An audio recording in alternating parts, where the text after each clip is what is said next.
From WKRG Plus, your local election headquarters, this is Politics with Pete.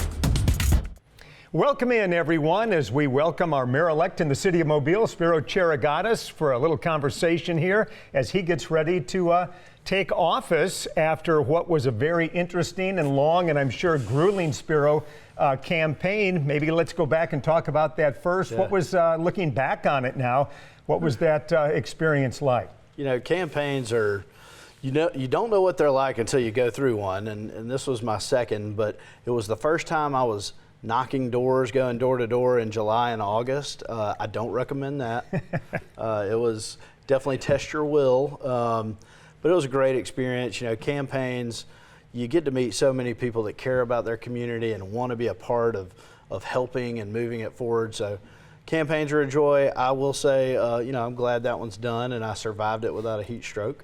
Any major moments or key moments that stand out during that experience? You know, certainly the mayoral endorsements, you know, of course the endorsement from Mayor Stimpson meant a lot to me. You know, that was a great event, of course, at our local store, but having the conversations with Mayor Mike Dow also leading up to his endorsement, it meant a lot to me. Two men who have really propelled this city forward, and to have their confidence and support, knowing I'll have that not just during the campaign but going forward means the world to me. What did you learn about the city of Mobile that maybe you didn't know before? You know, I guess it's bigger than I maybe thought it was at first. I thought that having run a county-wide race that, you know, the city was at least smaller than that, but, you know, driving from one end to the other takes some time. So, you know, it's a big city, it's a diverse city.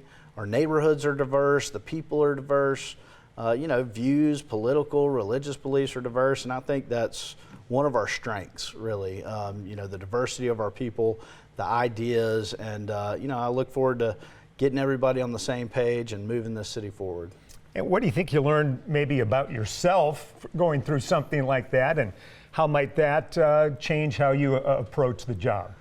That's a good question. You know, I feel like I did. Speaking in public I never had a public speaking class, and speaking in public and on TV, it's not the same as in a courtroom. Yeah. You know, and so I do feel like I hope that I'm getting better there and I'm not boring people to sleep with too many facts and data. But, you know, I learned that to win a race like this with good competition who's out there working hard too, it takes everything you've got. And I was proud that I was able to give it all I had, and I'm really proud of all the support. You can never do it alone. You know, you cannot do a job like this alone. You can't run a campaign alone, and so I was thankful to learn that I had so many people that had my back and were willing to support me. So I'm assuming after you win that election, maybe you took a day off maybe to kind of rest and recuperate, and then it was on to the transition time. And what has that been like? I mean, as you mentioned, you think you know the city, you think you know how it operates and the inner workings. I'm guessing until you get in there, you really don't know. But how are you handling this flood of information that must be coming in right now? It's coming in. I've got a lot of pamphlets. You know, I have had to take a couple of plane rides, and so that gave me a lot of reading time. But, you know, Mayor Stimpson has welcomed me in, has allowed me to join for some of the, you know, higher staff meetings with the, you know, Build Mobile department, the engineering department, finance department, and it really helps you see not just what's going on, but who's getting things done and who's working for this city. So that's been terribly valuable. I've continued to have some outside events and things that prepare you to be mayor. You know, mayor is cutting some ribbons here and there and going to speak. I just spoke to a group at church, a nice ladies guild, the St. Catherine's Guild. So trying to balance, you know, the learning portion, which is a great deal of it, while continuing to, you know, engage with the public and speak with the people who supported me and, you know, hopefully find a way forward for this beautiful city to achieve its real potential. You had the endorsement from Sandy Stimpson. What has he specifically taught you here in the interim once you were elected to get you ready to take over coming up on November 3rd? You know, he's taught me a lot about some of the personalities of the people that we're dealing with and people that I can really rely on. You know, he's taught me, he leads by example, and, you know, he's taught me how I like to watch how he treats people and how he interacts with people.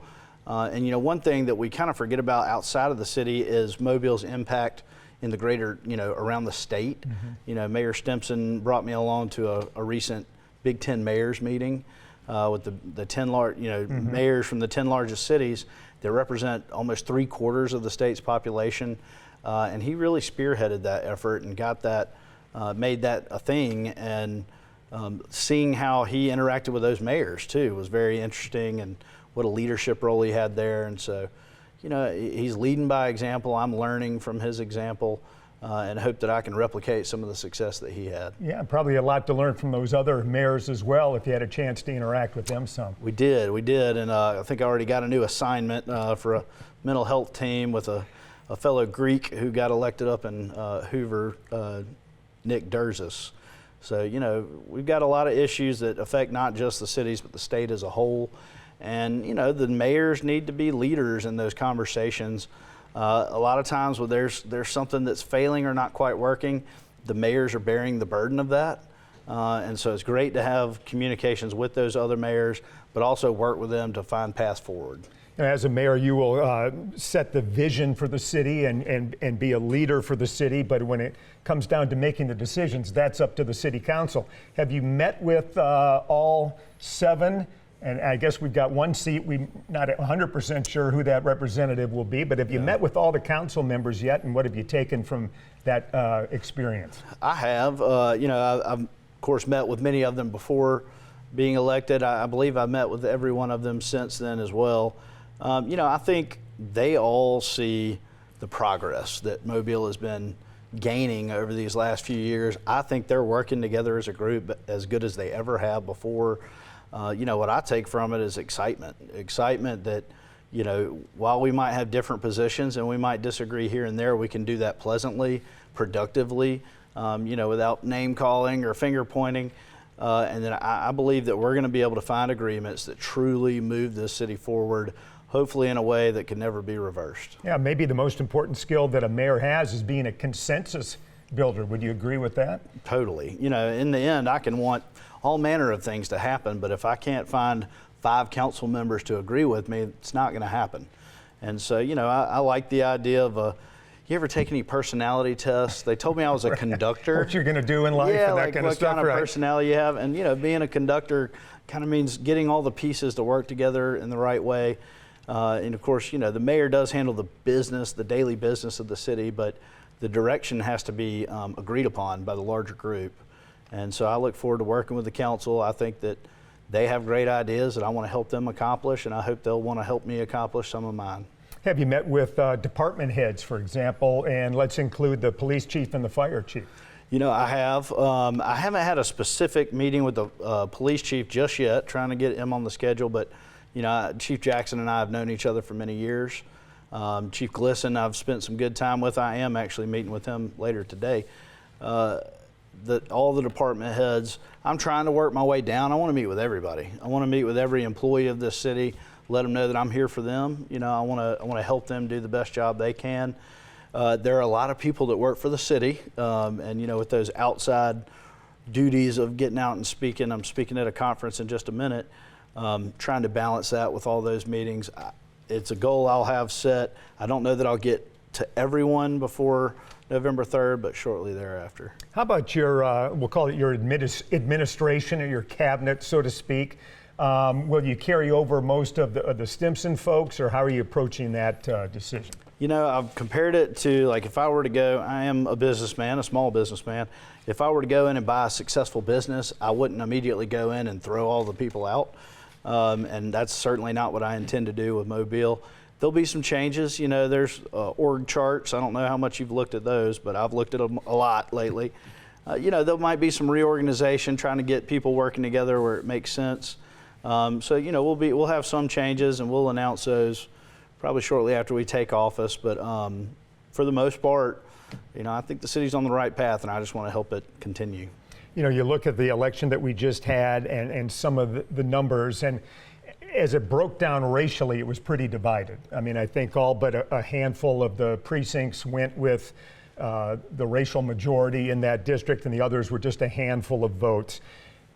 So there is a divide. What do you do to try to bridge the gap there? Do you have meetings planned with black community leaders, or where do we go from here?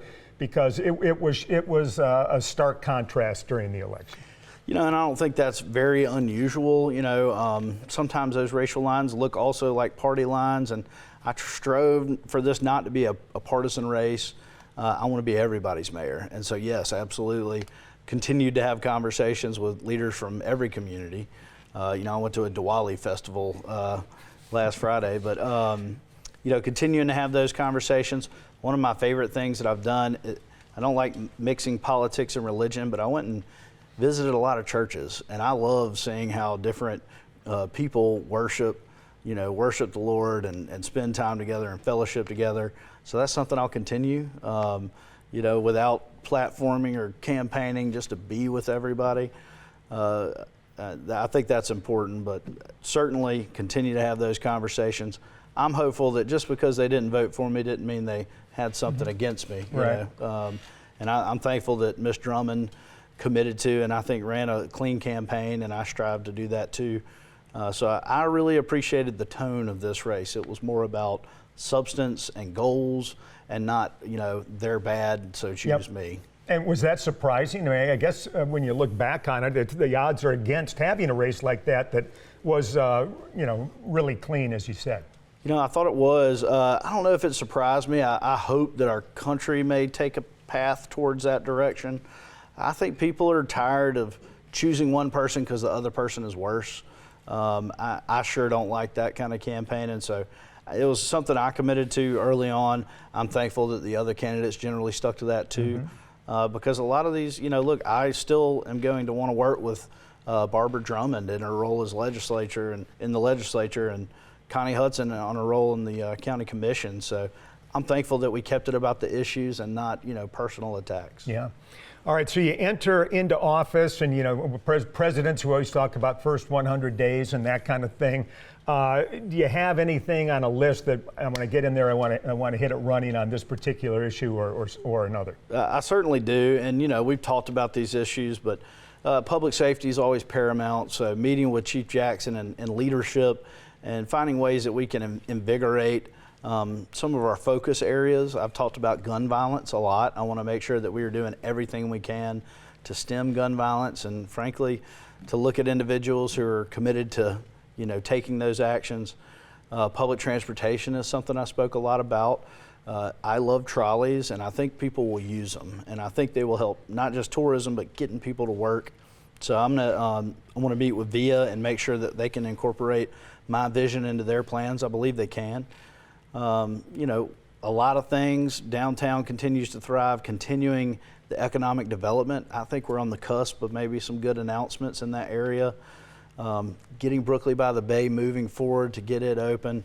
And then two of our major projects, the airport and the arena, making sure they're on time, on schedule, and that the mayor's office is doing everything we can to make sure those things are successful. All right, let's delve a little deeper into some of those things you mentioned, starting with public safety and crime, or perception of crime. That dominated the election, there's no doubt about it.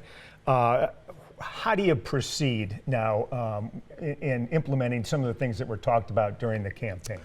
Yeah, you know, we've got a group that's focused on gang intelligence. I want to make sure that we're taking that intelligence and putting it to work, whether that means they need more resources, more bodies, more people assigned. That's something I intend to talk with leadership about. Looking at downtown, that's our major attraction for our city. I really want to see Mobile's tourism dollars grow. So we need to make sure that everyone feels safe anytime they're in downtown Mobile. There are already some plans. I've spoke with the precinct captain down there to increase patrols, including foot patrols. I want to really look at lighting. You know, a lot of the negative things that have happened, A, they're very late at night, but B, they're in poorly lit areas. I don't think that's a coincidence.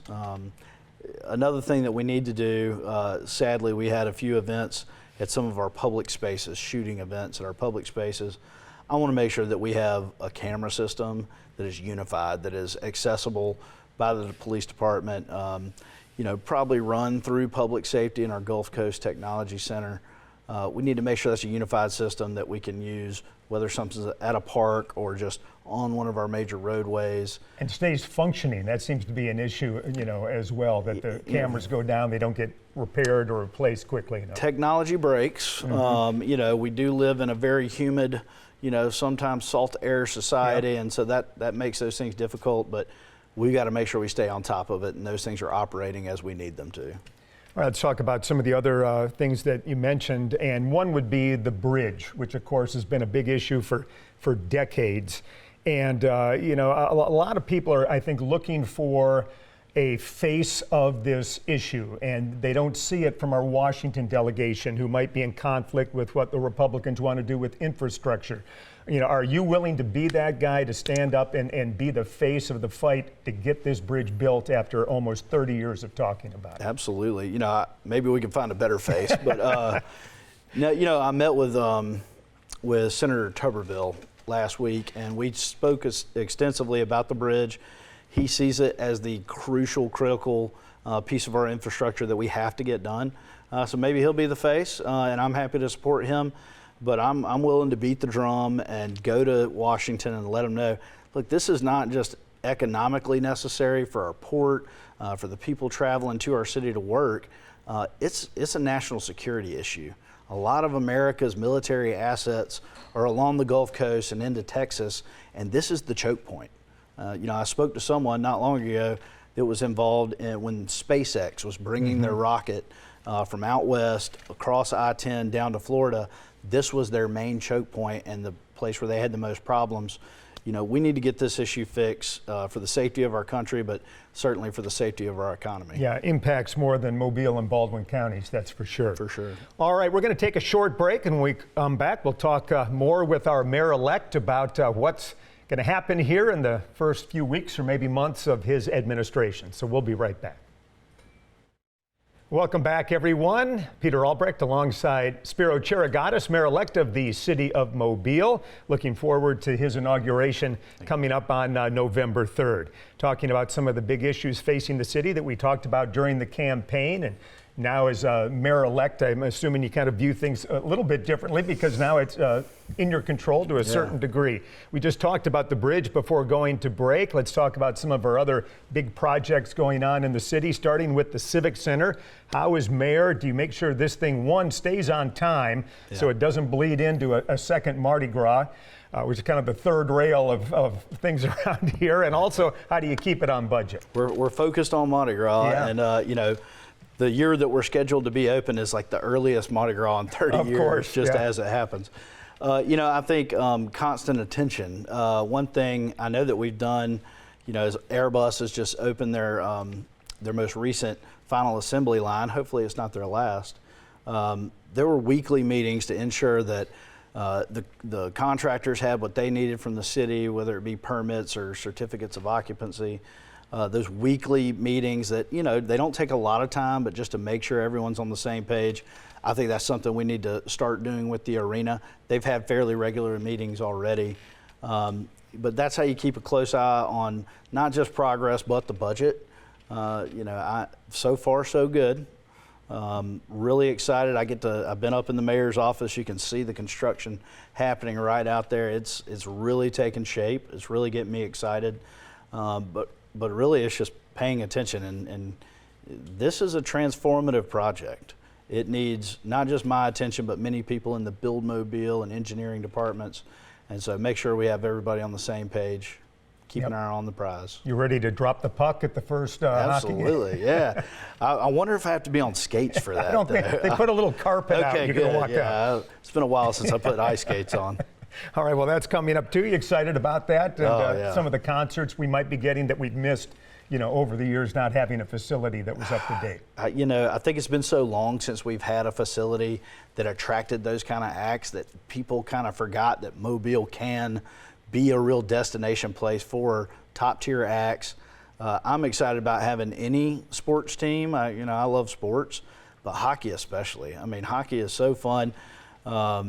There's joint combat that everybody agrees is part of the game, and I'm really looking forward to it. Really looking forward to that practice facility that I know there's some talk about right now, but You know, I'd love for Mobile to prove that we can really support a team like our hockey team, so that maybe we can attract others. You know, whether it be soccer, football, or baseball. Yeah, we're kind of divided, and of course, into our SEC sports, but it'd be nice to have everybody on board and get behind a Mobile team. Yeah, you know, maybe something that the whole Bay Area could really get behind, because, you know, Baldwin County, our neighbors in Baldwin County, we want them coming over here and having a good time too. For sure. Well, that kind of leads in a little bit to the new airport at Brookley. It's taken a little bit longer than expected to start off with, but we're looking forward to that maybe in about a year or so opening. Have you been out there and taken a look at it, and what do you think? I have. You know, I was there. They cut a ribbon for the parking deck, which has been completed. The structure's really there. A lot of the external glass and features, it's really pretty. It looks good. It's a great looking airport. A lot of what we're lacking right now is interior electrical work, and, you know, I'm confident that we've got some leadership in place that knows what they're doing, and they're going to stay on it. Maybe there's some funding that we need to make sure that they have, but I'm confident that we're on a good track with that, hoping to have it open about this time next year. Yeah, and how does the city, what's its role working with the airport authority and marketing the airport? Once it's built, I mean, part of the reason was to get that Baldwin business back from going to Pensacola. What's the big picture there in terms of marketing or subsidies or whatever to make that happen? I certainly think we can't take anything off the table. We need this to be successful. We want this to be successful. Right now, you know, I hope it's me joining on some trips. We need to attract other carriers. We need to make sure that our airport has, you know, nonstop flights to the places people want to go.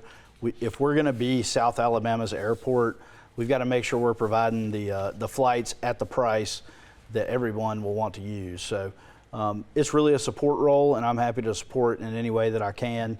You know, I might not be able to fund everything ourselves, but any way that we can be a cooperative partner, we're going to do that. You're walking into the office in a pretty good financial state for the city, probably better than it's been at many times during the city's history. On the horizon, though, there looks to be possibly a loss of some of the funding sources that we've had over the last decade or so with oil spill money, COVID money, things like that. Is there a belt tightening that's coming? Possibly, you know, and certainly we've bonded a lot of money for this arena, so we need to get it open and hopefully making some money. But when you look at it, the bulk of a city's funding is sales tax. We get some from ad valorem and property, but mainly it's sales tax. And the truth is, a lot of people are shopping online more than they ever have before. I don't see that decreasing. The problem is the percentage of dollars that a city gets, even if, you know, I order the food here in our city, someone goes and picks it up here in our city and delivers it to me here in our city, the city might be realizing a tenth of the same tax dollars they should if I went and bought it myself. That's a problem. That's, you know, it's the simplified seller's use tax, SSUT. We need to take a look at that from a legislative perspective. We need to make sure that we're not, you know, hurting the state's budget, but I do think there's a way that we can clear up some of these loopholes, if you will, to make sure the city is not going to be, you know, hurt as people continue to shop online. As, you know, it's convenient. They will. I do it. You know, I'm sure you have Amazon boxes at the house. Yeah, it's every once in a while. Yeah. I want to make sure that Mobile is getting the tax dollars it deserves for our roadways being used and every other service. Yeah, it's a big deal for municipalities and counties for sure. Some of the big issues that came up during the campaign, maybe we'll hit real quickly here. Affordable housing, anything on the forefront there? Certainly. You know, I was with the Build Mobile team today, and then Jamie Roberts is attracted a lot of those dollars. You know, we had those 4 awards last year from the state for affordable housing. I think you're going to see a lot of movement. Down at, you know, on 1010 Baltimore, there's a huge redevelopment project happening there. You're going to start to see things happening. And I'm also hearing, you know, just from a private investment standpoint, more apartments being looked at. We've got a big group of apartments over there on Sage that are going to be online soon. So I'm excited about the direction it's heading. I don't know that we'll ever be done on this, but I'm looking forward to working with our local partners who are already, you know, really have their eye on this issue. Public transportation, we're waiting to hear from the new organization that'll be running the bus service. What do you expect might happen there? You know, as I've talked about trolleys, probably too much, I understand, but I think people will be more willing to use those than a standard bus. Our buses, look, they're nice, they're clean, people aren't using them. So there's obviously a problem there. What I like about VIA is they're data driven, and they're going to be really operating as Wave would and collecting information to know where we might need to move services, expand services, maybe shrink. My goal is that we expand services across this city over time. It might not be just next year, but you know, I think we can create a system that people want to use, which will put more money in the system and will ultimately cost the taxpayers less. And so I'll be meeting with VIA to make sure that we can incorporate these trolleys and the MOGO system. I don't know how much you've talked about that through the Chamber of Commerce. Man, a great market-driven solution that can really, I think it will couple in many ways with the standard bus routes in a way that could be really revolutionary for our citizens. All right, well, Spiro, I've enjoyed speaking with you. We're out of time, unfortunately. Peter. Thanks so much. Good luck with your inauguration coming up on November 3rd. Thank you. Thanks for joining us, everyone. We'll see you next time.